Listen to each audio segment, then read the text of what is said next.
دنیا میں کم و بیش ہر میدان میں مردوں کو عورتوں پر ایک بالا تر حیثیت حاصل ہے.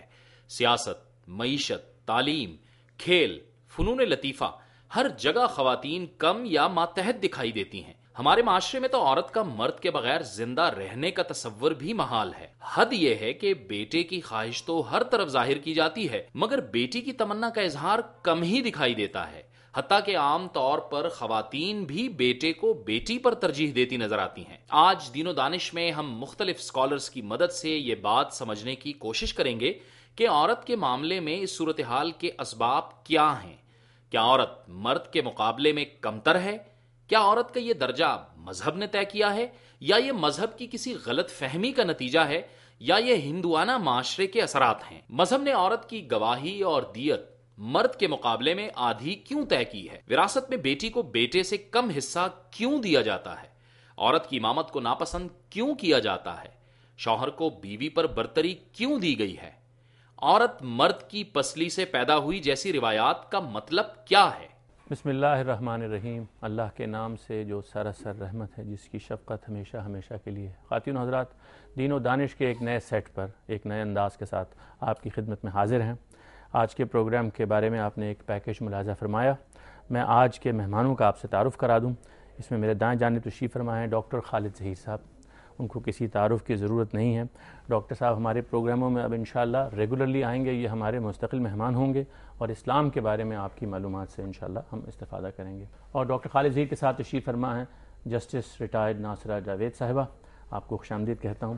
اور آج کے پروگرام کے لحاظ سے میں سمجھتا ہوں کہ بڑی موضوع آپ کی آمد ہوگی انشاءاللہ، اور ہم کوشش کریں گے کہ ہم جتنے زیادہ سے زیادہ کور کر سکیں یہ ایشوز. اور خواتین و حضرات، اس پروگرام میں اب اس نئے سیٹ اپ میں ایک تبدیلی یہ ہے کہ اس میں اب کچھ شرکاء ہمارے ساتھ ہوں گے جو عام طور سے ہم چاہیں گے کہ یونیورسٹیوں کے طلباء ہوں، کوئی ینگ لوگ ہوں، تاکہ وہ اپنے سوالات خالد ظہیر صاحب اور ہمارے مہمان کے سامنے رکھ سکیں. میں ان سب نوجوانوں کو خوش آمدید کہتا ہوں اور امید کرتا ہوں کہ آپ اس پروگرام سے خود بھی سیکھیں گے اور ہمارے ناظرین کے لیے بھی خود سیکھنے سکھانے کا بندوبست کر سکیں گے.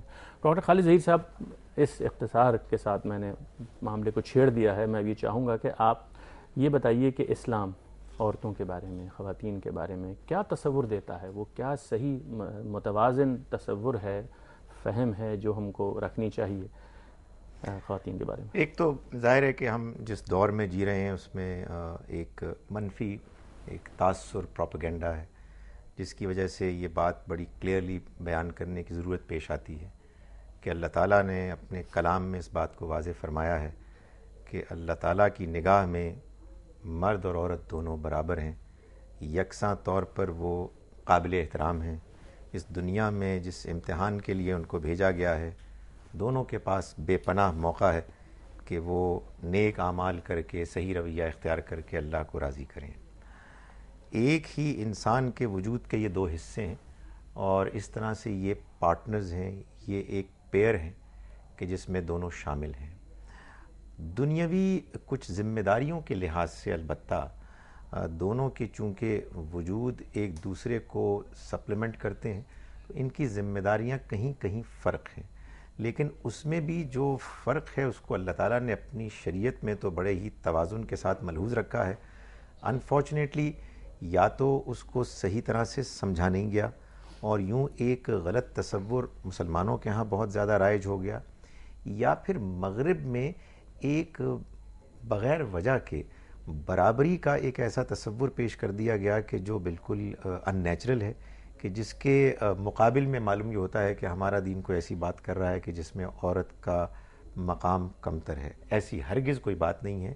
ہم انشاءاللہ آج کے پروگرام کی اس ڈسکشن اور ان نوجوانوں کے سوالات میں بھی دیکھیں گے، اس کے جوابات میں، کہ اللہ تعالیٰ نے اپنے دین میں کوئی ایسی بات نہیں کی کہ جس میں عورت ہونے کی وجہ سے اللہ کی نگاہ میں یا دنیا کی نگاہ میں کمتر. جسٹس ناصرہ اقبال صاحبہ سے کہوں گا کہ آپ یہ فرمائیے کہ آپ نے ایک عورت کی حیثیت سے، ایک خاتون کی حیثیت سے سوسائٹی میں ایک طویل جدوجہد کی. آپ اس وقت بھی صرف قانون کے شعبے سے وابستہ نہیں ہیں بلکہ آپ ایک سوسائٹی کی ایک دانشور کے مقام پر ہم آپ کو دیکھتے ہیں، رہنمائی کی جگہ پہ آپ ہیں. اگر ہم پاکستانی معاشرے کو فوکس کر لیں، اس میں خواتین کا کیا مقام آپ دیکھتی ہیں، اور اسلام کی جو تشریح انہوں نے کی ہے اصولی طور پر، ابھی ہم آگے مسائل کی طرف نہیں بڑھے، آپ کیسے دیکھتی ہیں؟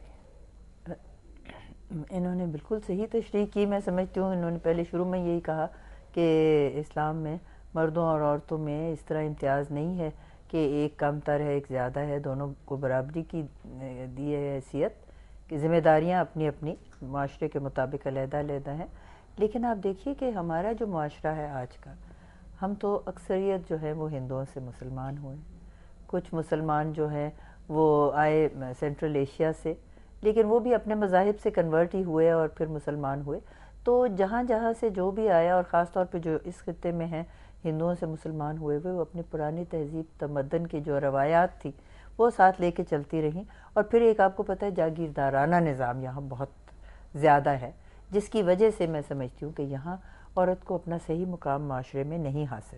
اور شہروں میں تو دیکھیں آزادی کے بعد عورتوں نے تعلیم حاصل کی، پھر انہوں نے نمایاں کردار معاشرے میں ادا کیا، اور کیونکہ وہ بڑے بڑے اداروں میں فرق شعبوں میں انہوں نے کام بھی کیا، تو ان کے لیے تو وہ جو ایک کم طریقہ ہمارے معاشرے میں ان کے لیے جگہ تھی اس کو دور کرنے کا، کافی حد تک ازالہ کرنے کا موقع ملا. لیکن جو ہماری خواتین دیہات میں رہتی ہیں اور اکثریت تو وہیں ہے، ان کے ابھی بھی حالات ناگفتہ بہ ہیں، اس لیے کہ سب سے پہلے تو جو ان کا اسلامی حق ہے وراثت کا وہ انہیں نہیں دیا جاتا. شادی بیاہ کے معاملے میں ان سے پوچھا نہیں جاتا، حالانکہ اسلام میں تو بالکل اس بات کی اجازت نہیں ہے کہ کسی کی شادی اس کی مرضی کے بغیر یا اس کی رضامندی حاصل کیے بغیر کی جائے، وہ نہیں ہوتا. حق مہر جو ہے وہ لڑکی کو نہیں دیا جاتا. پھر جہیز کے مطالبات ہوتے ہیں، حالانکہ ہمارے اسلامی معاشرے میں کوئی جہیز کا تصور ہی نہیں ہے. اور پھر یہ ہے کہ اگر عورتیں کچھ کام کرتی بھی ہیں، اور دیہاتوں میں تو بے شمار قوم بلکہ 73% کام جو ہے وہ کہتے ہیں عورت ہی کرتی ہے. بچوں کو پالنا، پیدا پہلے ہوتی ہیں ان کے بطن سے بچے، پھر ان کو پالتی ہیں، پھر گھر کا بھی خیال وہ بھی ایک بڑی رکھتی ذمہ ہیں، داری ہے. اور پھر یہ ہے کہ جانوروں کا خیال رکھنا اور مرغی بانی کرنی، پھر کھیتوں میں جا کے کام کرنا، پھر کھانا پکانا، وہ دینا.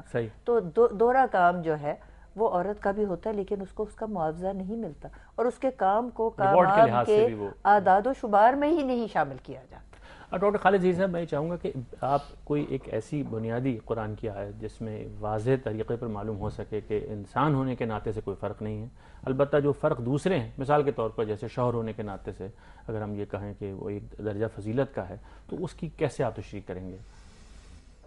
دیکھیں، قرآن مجید میں مثال کے طور پر اللہ تعالیٰ سورہ نساء کے آغاز میں یہ فرماتے ہیں کہ لوگو تم ڈرو اپنے اس رب سے جس نے پیدا کیا تم کو ایک ہی نفس سے، اور اسی سے اس نے اس کا جوڑا بنایا، اور ان دونوں کے ذریعے سے اس نے بڑی تعداد میں مردوں اور عورتوں کو پھیلا دیا. تو معلوم یہ ہوا کہ یہ ایک ہی وجود ہے، ایک ہی نفس ہے، ایک ہی اوریجن ہے جس سے کہ مرد اور عورت دونوں وجود میں آئے.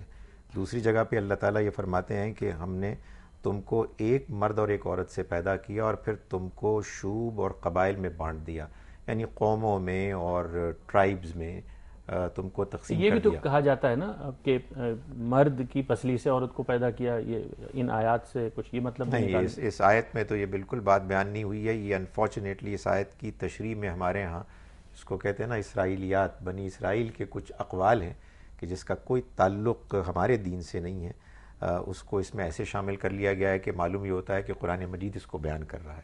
اللہ تعالیٰ نے جو بات بیان فرمائی ہے وہ تو یہ ہے کہ اس کو انسان کو ایک ہی نفس سے، من نفس واحدہ پیدا کیا، ایک اسپیشیز سے پیدا کیا، اسی نفس سے اس نے اس کا جوڑا بنایا. تو معلوم یہ ہوا کہ دونوں کا اوریجن ایک ہی ہے، ایک ہی اسپیشی ہے، ایک ہی حقیقت ہے، نوعیت ایک ہے، ایک نوعیت ہے اس لحاظ سے.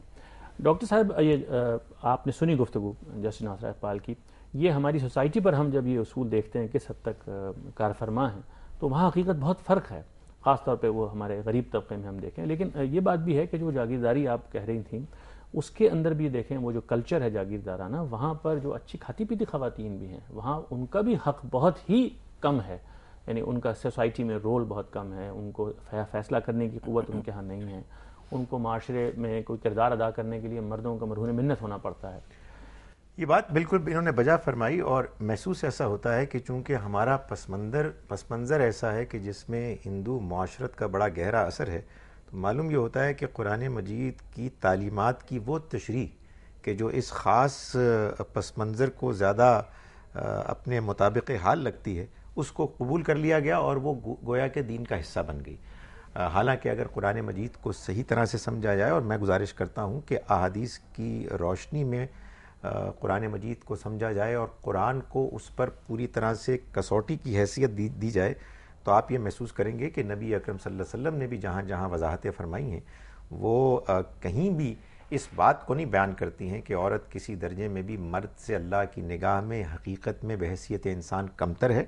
ہاں البتہ کچھ عملی ایسے معاملات ہیں کہ جس میں اللہ تعالیٰ نے تقسیم میں کار کی ہے، جس میں مرد کا ایک رول ہے اور عورت کا ایک دوسرا رول ہے، اور وہ بھی نیچرلی یہ تقاضا کرتا ہے کہ ان کے آپس میں ایسی ایڈجسٹمنٹ کی جائے کہ ان کی ذمہ داریاں اور حقوق صحیح طرح سے ڈیفائن کیے جائیں۔ وہ اللہ تعالیٰ نے اپنی شریعت میں اپنی حکمت بالا کے مطابق کیا ہے۔ ٹھیک ہے خواتین حضرات، ہمارے ساتھ رہیے گا، یہ بریک کے بعد ہماری گفتگو جاری ہے، پھر ہم اپنے نوجوانوں کی طرف بھی بڑھیں گے، ان سے سوال پوچھیں گے، ان کو موقع دیں گے کہ یہ بتائیں کہ انہوں نے اس گفتگو سے کیا سیکھا اور کیا ان کے ہاں سوال پیدا ہوا۔ ہمارے ساتھ رہیے گا۔